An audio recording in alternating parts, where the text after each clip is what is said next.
I've never seen anything like it before, and to attempt to hit the ball out of there is pure madness. The winner of the gold medal and the champion golfer of the year is Cameron Smith. This is the one that I've always wanted to win since I was a little kid. So it just feels pretty amazing to be able to get it done today. It's amazing that it's my destiny to be the first Aussie to win. Just incredible. Hello and welcome to Playing from the Tips, Golf Australia Magazine's podcast delivering all your tournament previews and tips from across the globe. With this, our Ruby Jubilee episode number 40. Ruby Jubilee. I nice looked that work. up. Yeah, Thank well you. done. That's research. You can take the rest of the week off. Jimmy Emanuel here in the driver's seat as we take a tour of the globe covering Australia, Dubai, America and Indonesia, with perhaps a brief stop-off in Japan, all with the help of our cast of so-called experts.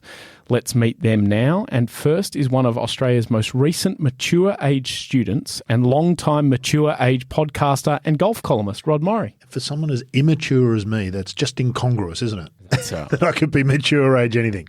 And they say life begins at 40. So in episode 40, what better time to bring in a man of many hats and even more Pepsi Max bottles? Oh, yeah. Former Herald Sun journo, Golf Australia media manager, and current almost everything there can be in golf media, and most importantly, my dad's favourite tipster, Mark Hayes. Hazy, welcome. I've never heard such rubbish in my life, Jimmy. Thank you very much. Can I just add, the only person I can think of, possibly in Australia, but certainly in the golf media, who could rival BJ in pie breakdown? No, so let me interject here. BJ will tell you the quality, taste, and where to get the best pies. Hazy is the biggest pie clinician of an eater I have ever seen. Can have a full conversation while eating it one-handed, nursing a Pepsi Max. There's not a crust going anywhere. Possibly a spare pie. I've seen that. Two pies, Hayes, they used to call it. BJ and I have actually contemplated some sort of website. I've talked to you about a podcast. Pies of Australia. A podcast would be out pies and golf courses. So this golf course here is good, but the pie shop around the corner. This golf course is not very good, but the pie shop around the corner makes it worthwhile. Yes. You're on something there. The pie trail.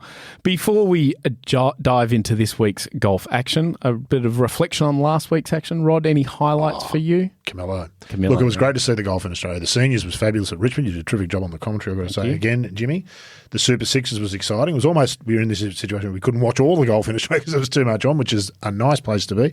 But you cannot go past, after finishing second last week, in another emotional tournament. But Camillo over Jay, you've only got to look at social media. You can always tell how popular players are by the reaction of other players on social media when they win. And from top to bottom, the game went nuts for Camillo. Yeah. And as Hazy will tell you in 2018, which they didn't do for Patrick Reed, will come up a bit later at the Masters. I'm sure it will. Hazy, did you have any highlights from the weekend golf? Camillo's the man. Did have the very good opportunity to be his ghostwriter at the Australian Masters at Victoria back in the day, and I've not met he was one of the draw cards. Yep. I've not met a more reciprocatingly joyful golfer at that level at the time. So, he's a really nice dude. So to have gone through what he's gone through, it's great to see him come out the other side as best he can. The other thing I think worth mentioning quickly is Lilia Vu winning for a fourth time. That is crazy good on that tour. That people don't win big bags of tournaments in a year anymore on the LPGA. Big changing of the guard on the LPGA this year that I think caught everybody by surprise. I'll just say one thing, Hazy. I think you cannot pay a human being a greater compliment than an Australian saying he's a good bloke and Vajagas is a good bloke. Adam Scott waiting to give you a hug after you finish is a great sign. Adam Scott doesn't hang around for many people to win golf tournaments. He's no Ricky Fowler. No. Adam Scott. No. On last week, and it was a fairly quiet week for us tipping-wise, with Lowe clearly checked out when he was getting ready for another global sojourn somewhere. Two top tens for us, 188 for the year total and 28 wins. And Hazy, I'm sure you've got comment on Lowe.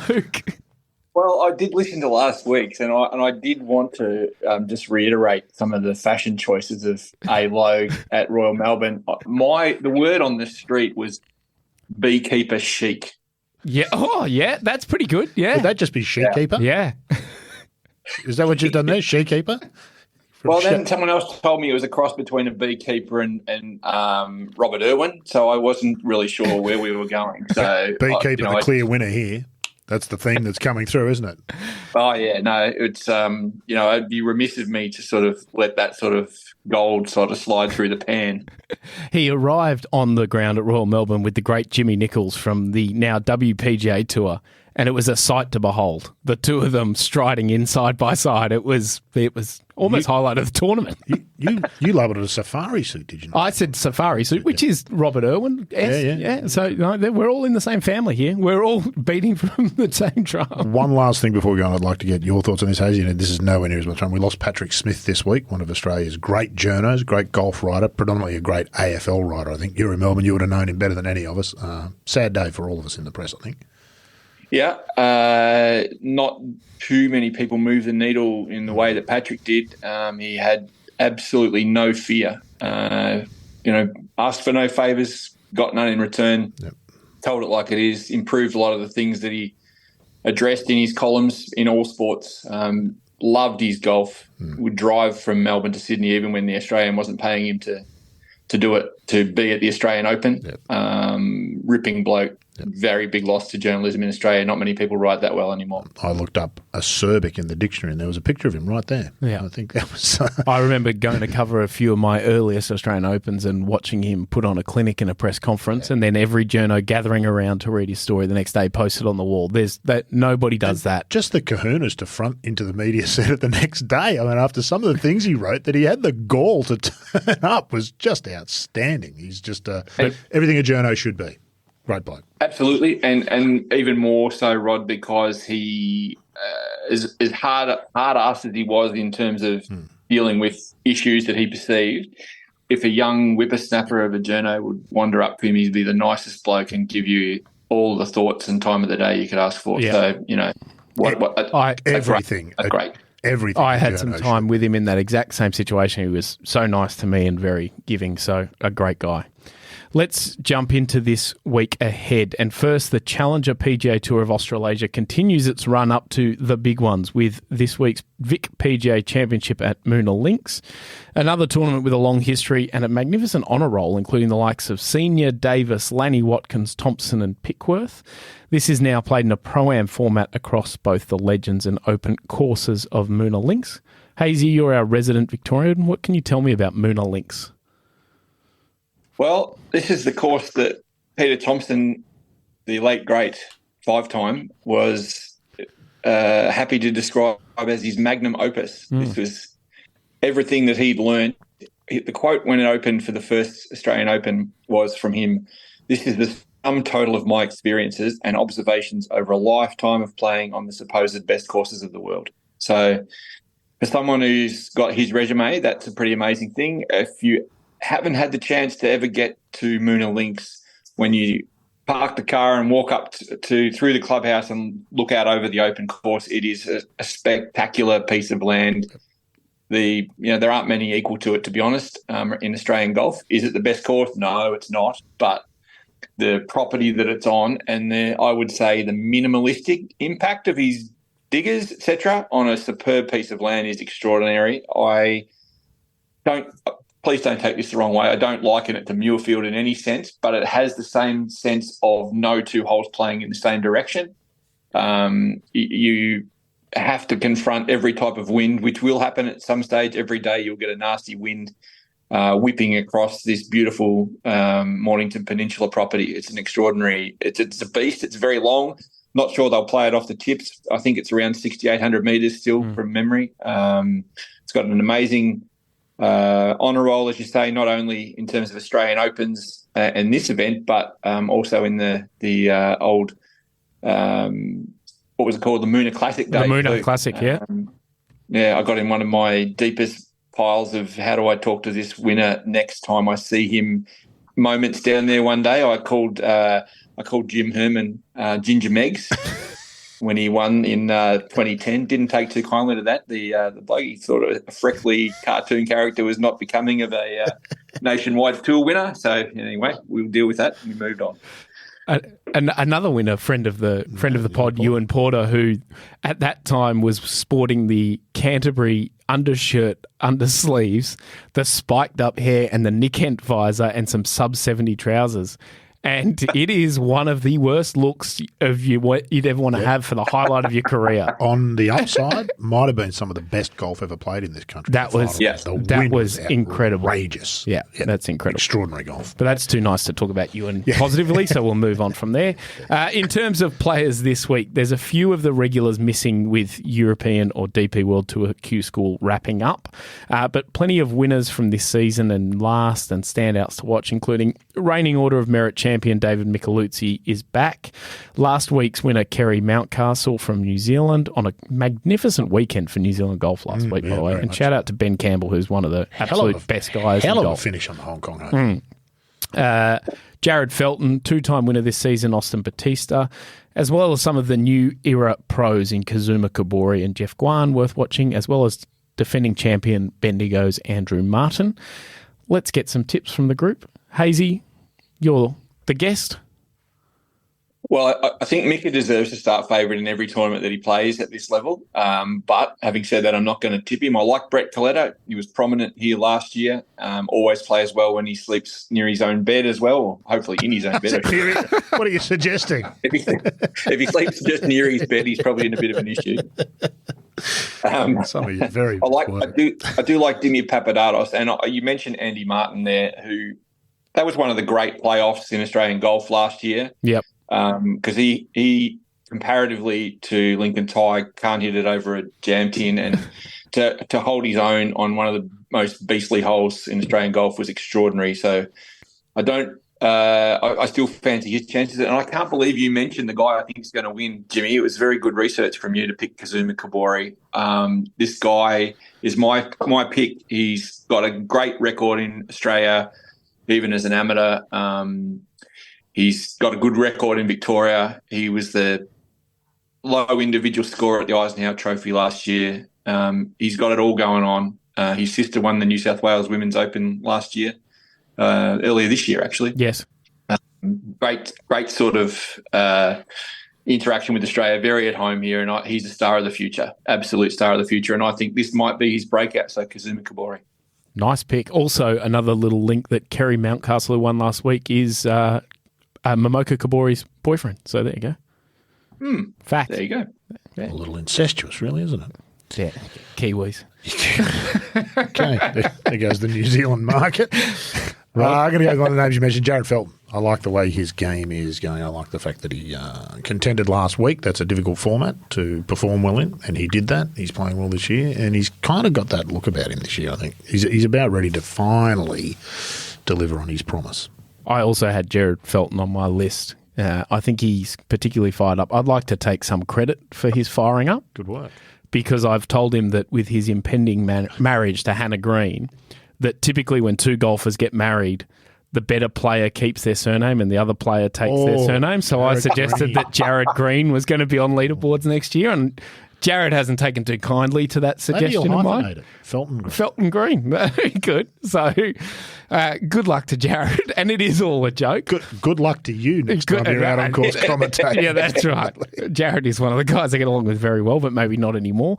But given you're going to go with Jared, to keep things fresh, I'm going to go with Andy Martin, who's been playing great golf and, perfect when it gets windy. Andy Martin, he still controls his golf ball really well. Did he have 4 eagles in a round last year? He sure did. No, 2 years ago at the WebEx Players Series, Sydney. Yeah. 4 eagles in a round. And I caddied in his group that week with Aaron Pike, and Andy Martin couldn't hit the side of the barn the first day, and then suddenly just switched it on the last day. So can get hot. Because golf. Oh, exactly right.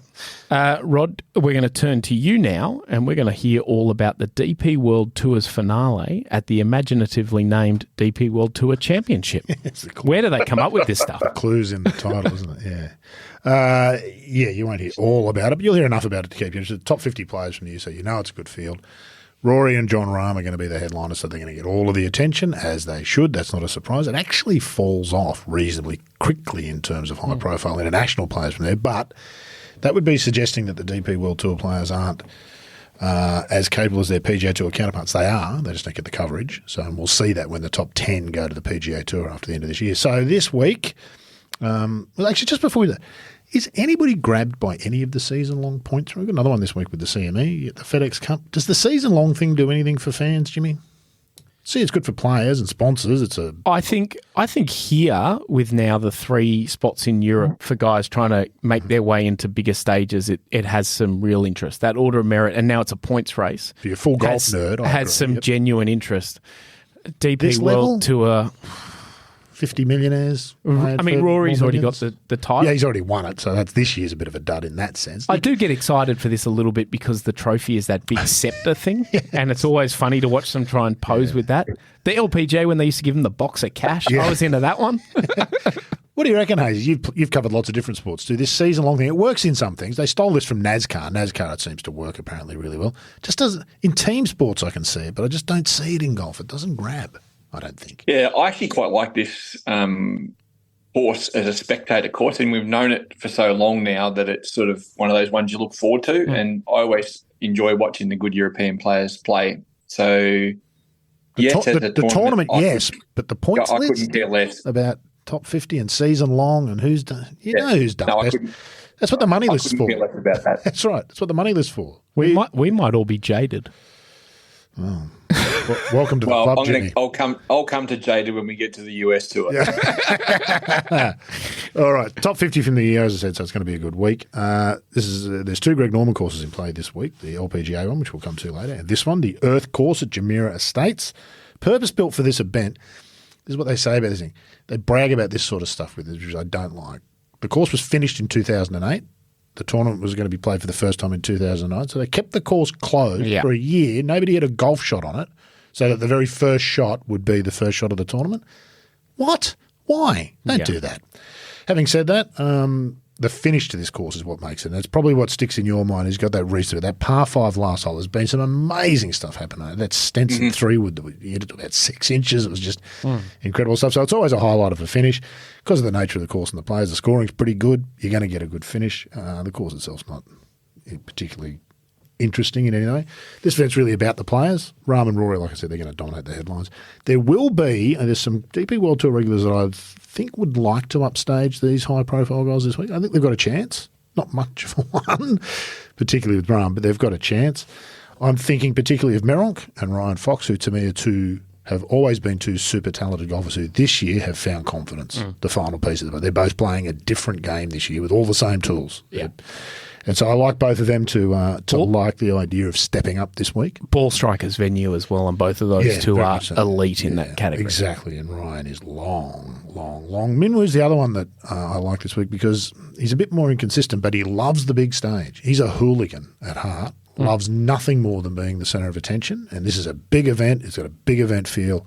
He'll step up this week, and we know what sort of talent he's got. There's nothing he can't do with a golf ball. So I sort of think it's out of them. Lucas Herbert's the other Australian in the field. He hasn't shown a liking for the course, hasn't had a great year, but that means nothing. With Lucas, no, absolutely. He's turn up this week and shoot lights out and win by 6. Absolutely. I can't go past Rahm for a tip, which was going to be your next question. Yep, okay. 3 times a winner. 3 times a winner here. How many times has he played it? 4. Where did he finish earlier? 4th. Decent. Kind of seems to feel like horses for courses, doesn't it? Yep. Yeah. Hazy, your thoughts on a winner? Well, before I prognosticate there, it's interesting for me to see Meronk 3rd on the qualifying and still just rehashing old ground, not a Ryder Cup player. I think that's extraordinary.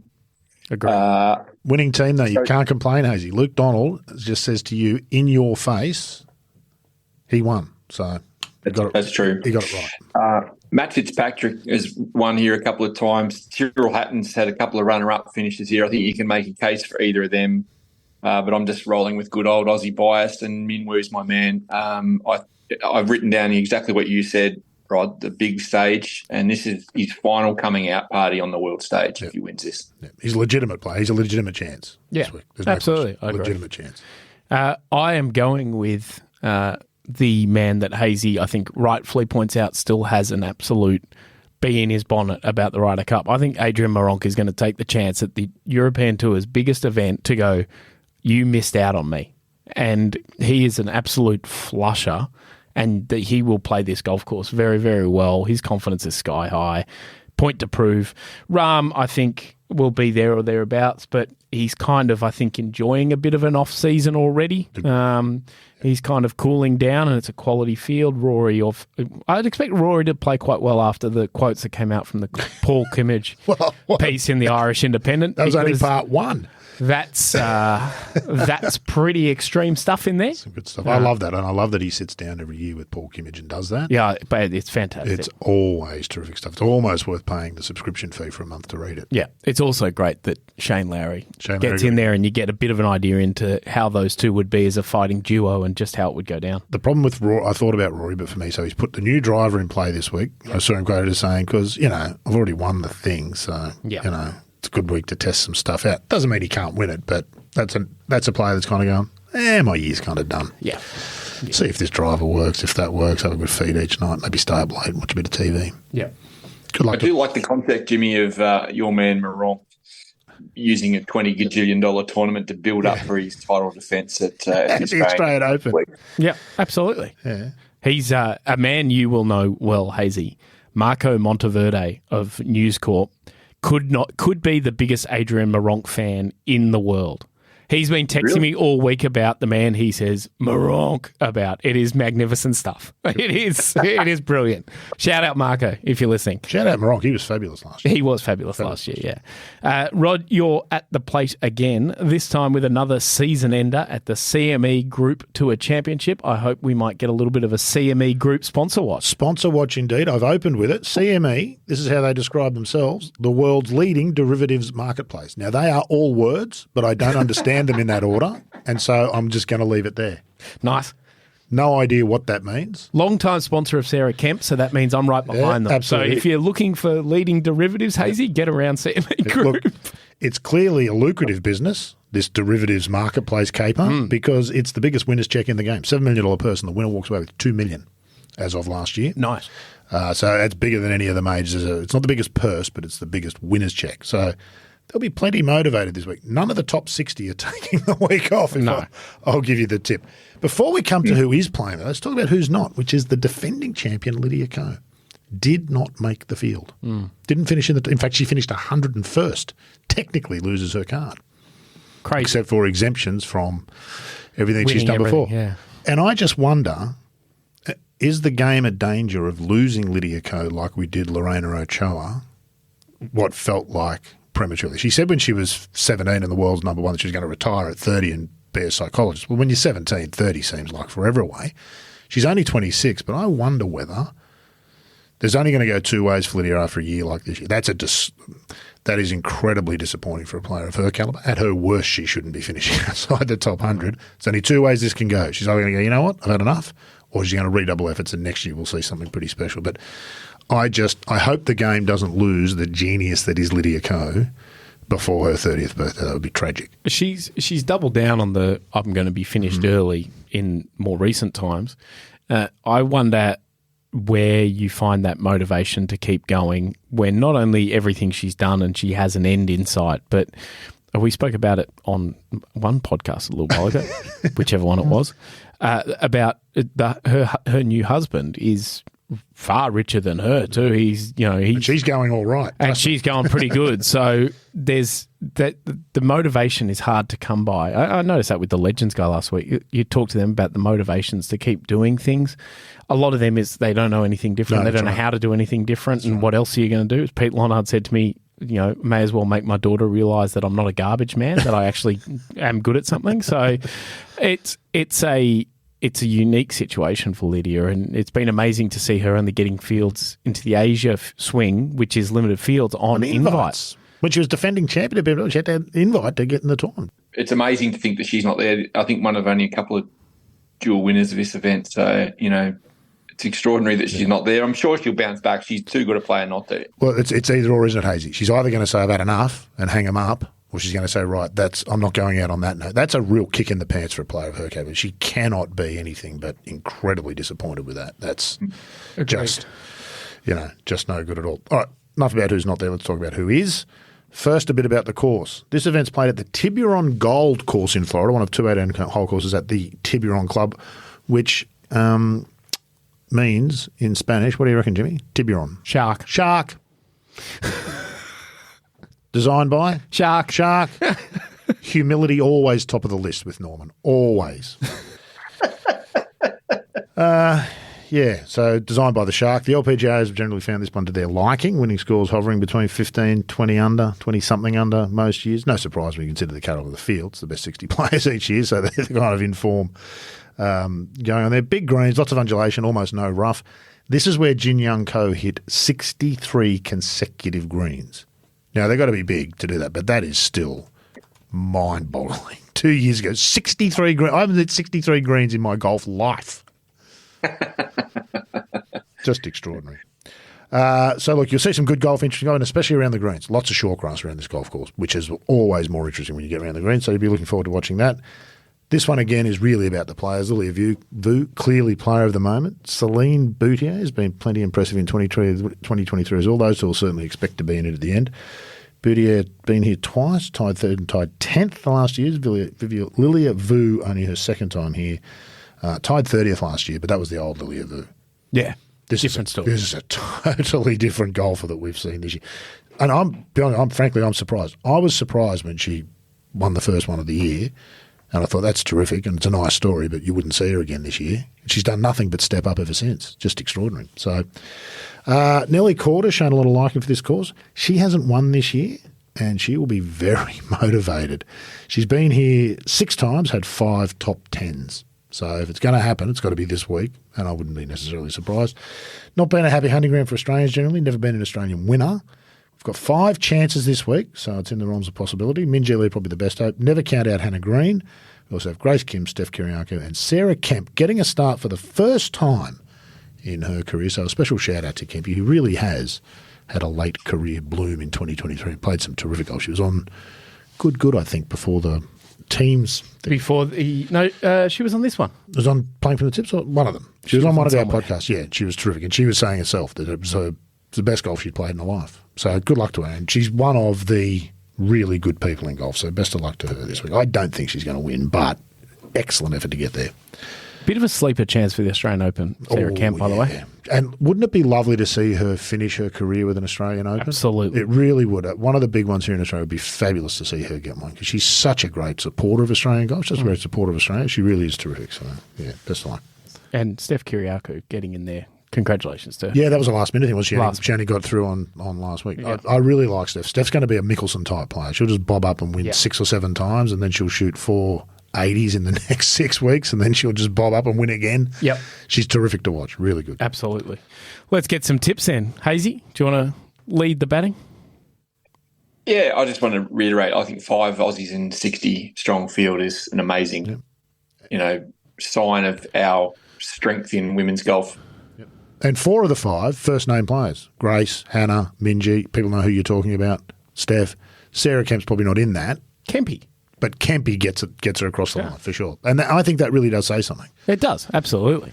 Anyway, sorry, Hazy. I don't mean this in any derogatory way at all. She's another great bloke. She's a beauty. She's terrific. She is a beauty. I love her dearly. Look, Celine Boutier just had one of those years. Yep.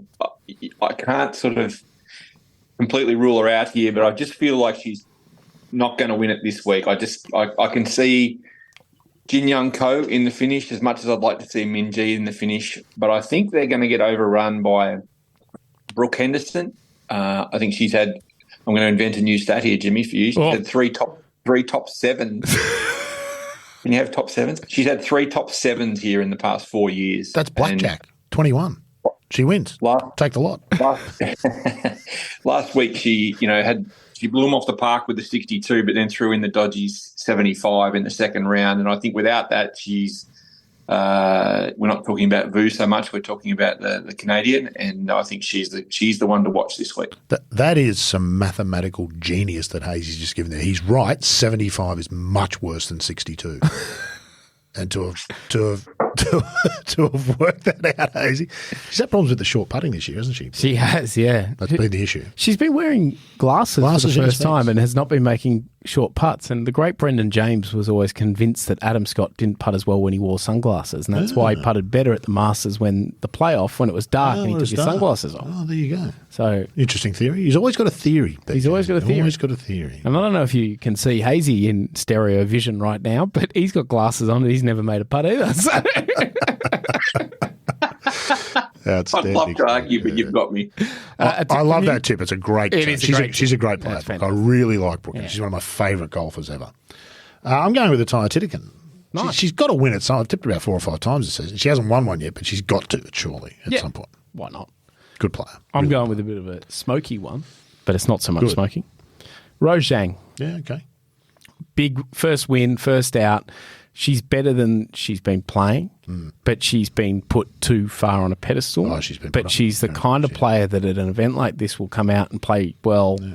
Golf course should suit her pretty well. And then, unfortunately for Rose, it's the kind of thing where she will win the last event of the year and then the rest of the break until the new year will be all about how many majors is Rose Zhang going to win in 2024. She turned up in Japan, was she? She played really well in one of the Asian events in Japan.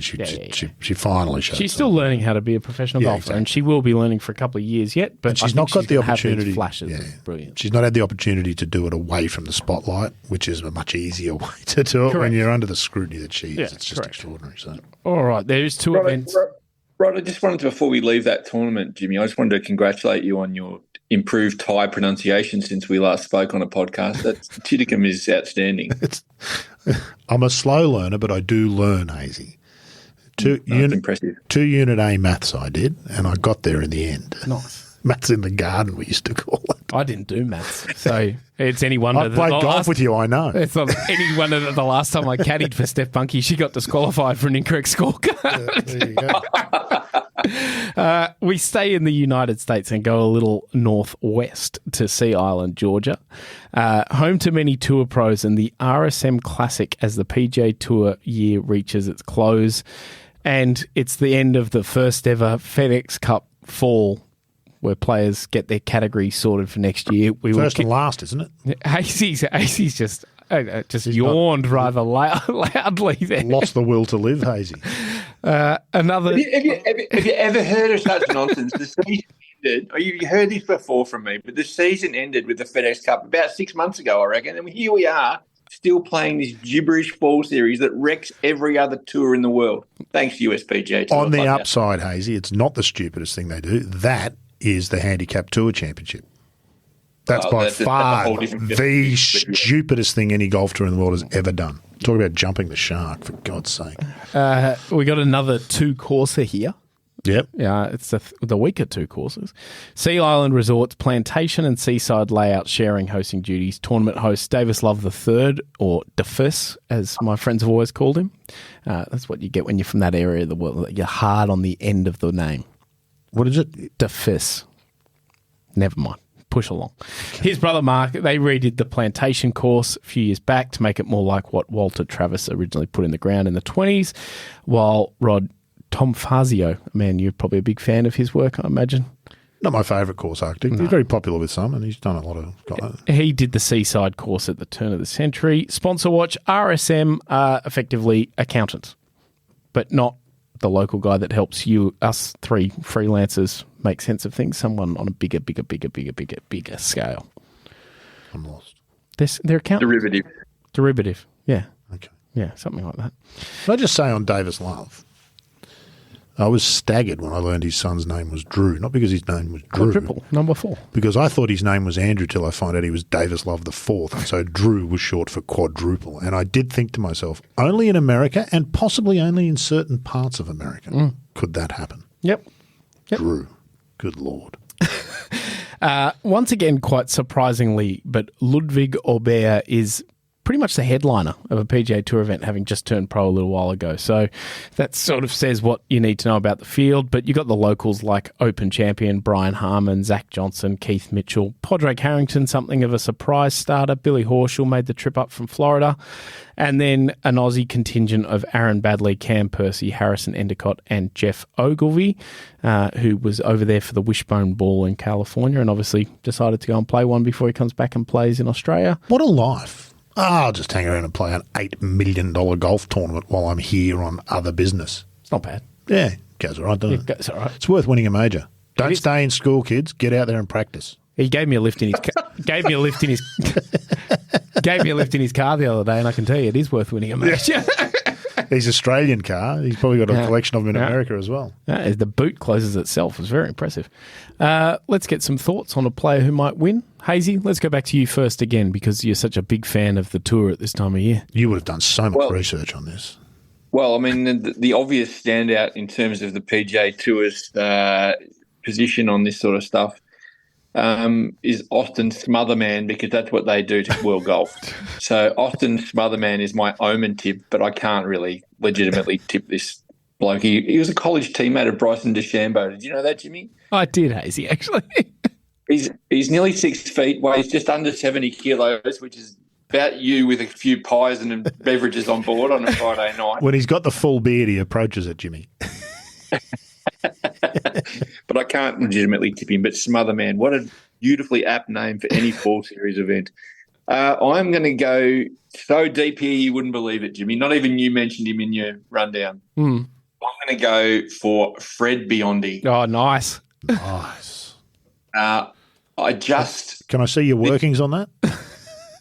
I'm a big fan of Sao Paulo golfers. Right, that's my workings. I think he's already the best that they've ever produced out of Sao Paulo in Brazil. He's the NCAA individual champ. He got his Florida Gators to the national championship. He was, I think, second in the Latin American amateur. This kid's going somewhere. He ditched entries into the US Open and Masters in 2024 to turn pro, and he's been playing Corn Ferry events left, right and centre. And this is the one where he's going to make his mark, I reckon. So Fred Biondi, no relation to Matt. I checked that out, one of the great swimmers who continually shafted Australia back in the late 80s and early 90s. But that said, wouldn't it be good if all these other idiots were over here playing the Vic PGA?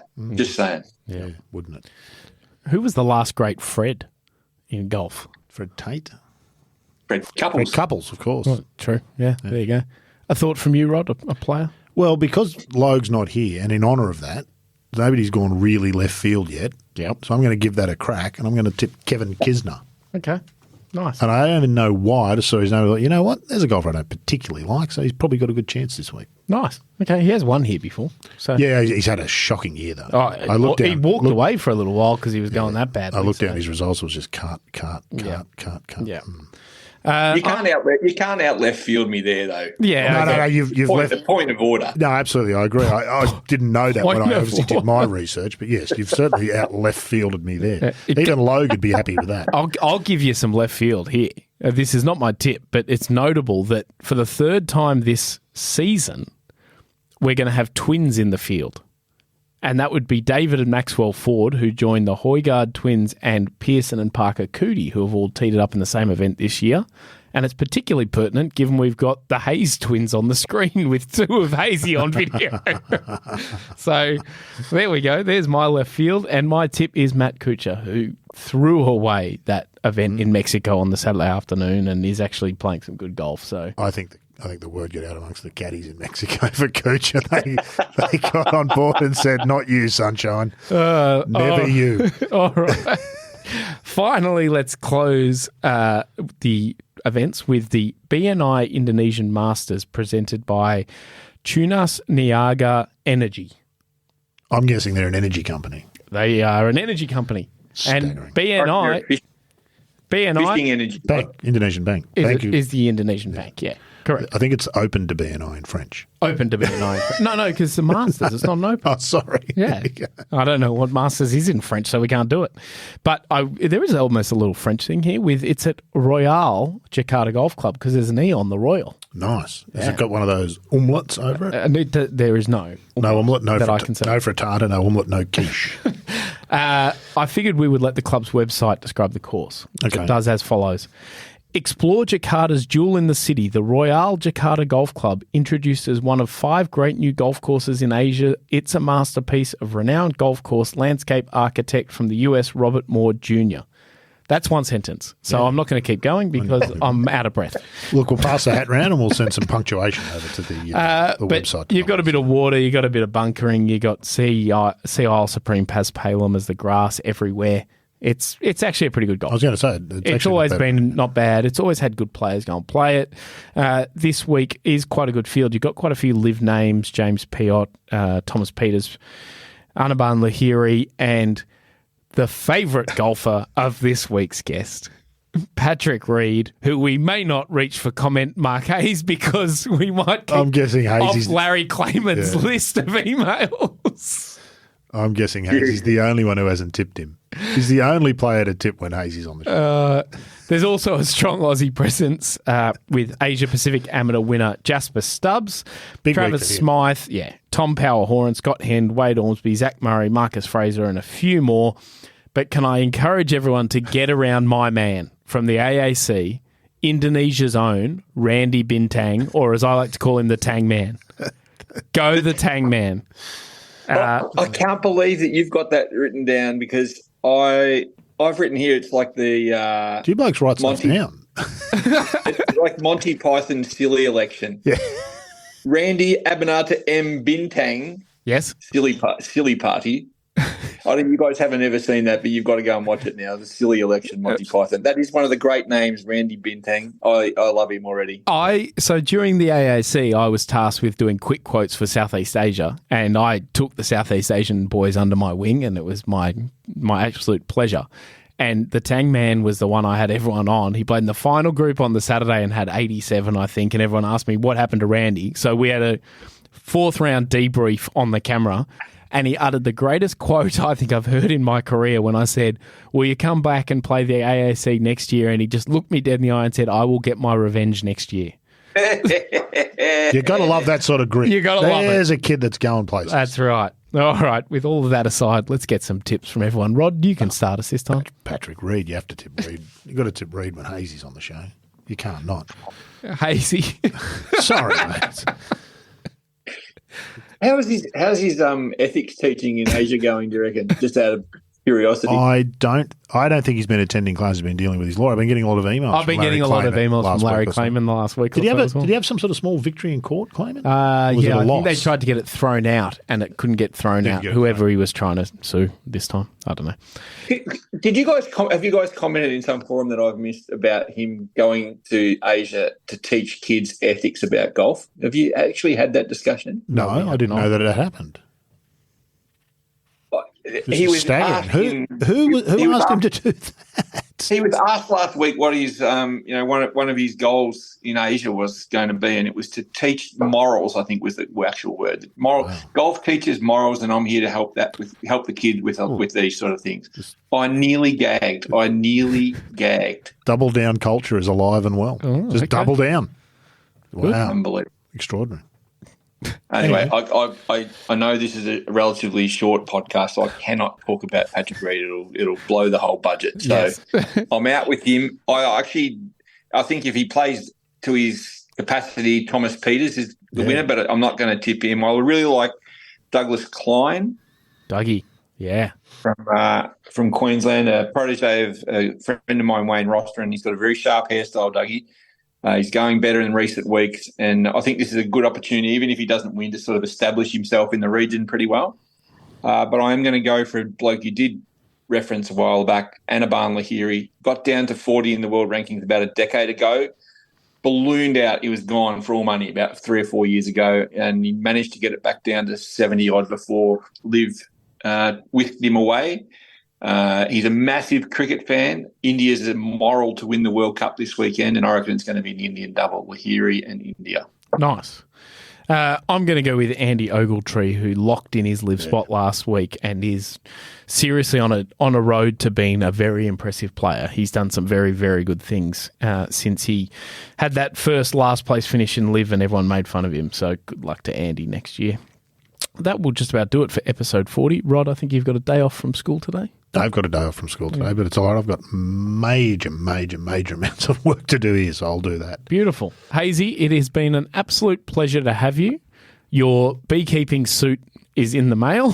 So, what's the word for what's beekeeping? There's a word for it, apiary or topiary. It's not topiary, it's the plant thing. What's beekeeping? You're right. It's apiarist. Apiary. Yeah, an apiarist. Yeah. Logue the apiarist.